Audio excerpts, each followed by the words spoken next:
हिंगोली जिल्ह्याचे तरुण आणि विकासप्रेमी व कर्तव्यदक्ष जिल्हा दंडाधिकारी तथा जिल्हाधिकारी अभिनव गोयल यांची अवघ्या 8 महिन्यातच अचानक बदली झाल्यानं संपूर्ण हिंगोली जिल्ह्यात असंतोषाचे आवाज उमटू लागले आहेत। जिल्हाधिकारी अभिनव गोयल यांची कल्याण डोंबिवली मुंबईची महापालिका आयुक्त म्हणून बदली करण्यात आली आहे। 8 एप्रिल रोजी बदलीचा सरकारी आदेश जारी करण्यात आला।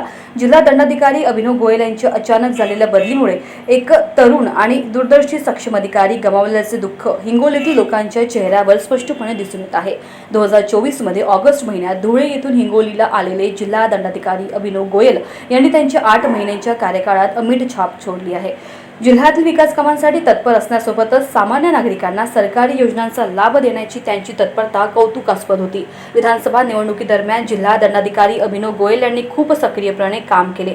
जिल्ह्यातील शिक्षणाचा स्तर उंचावण्यासाठी निपुण हिंगोली मोहीम सुरू केली आणि शेतकऱ्यांना नुकसान भरपाई मिळावी यासाठी वैयक्तिकरित्या दौरे केले। जिल्ह्यातील महिलांमध्ये कर्करोग तपासणीसाठी सघन तपासणी मोहीम राबवून कर्करोगाची लक्षणे असलेल्या मोठ्या संख्येने महिलांना वेळेवर ओळखता आले।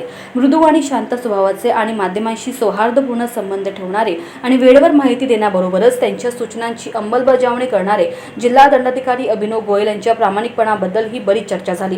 जिल्हा दंडाधिकारी अभिनव गोयल यांच्या अचानक झालेल्या बदलीमुळे पुन्हा एकदा सिद्ध झाले आहे की हिंगोली जिल्ह्याचा मागासलेला भाग पाहून कोणताही तरुण अधिकारी हिंगोली जिल्ह्यात काम करण्यास तयार नाही। अलीकडेच हिंगोली जिल्हा परिषदेचे सीईओ देखील त्याच कारणांमुळे पळून गेले। आता हे पाहायचे आहे की कोणी वयस्कर किंवा बढती मिळालेले जिल्हा दंडाधिकारी हिंगोलीला येतात की कुणी तरुण आणि गतिमान IAS अधिकारी हिंगोलीच्या विकासासाठी सरकार पाठवते। इंडिया न्यूज TV 24 करिता गजानन धुरधुळे, हिंगोली, महाराष्ट्र।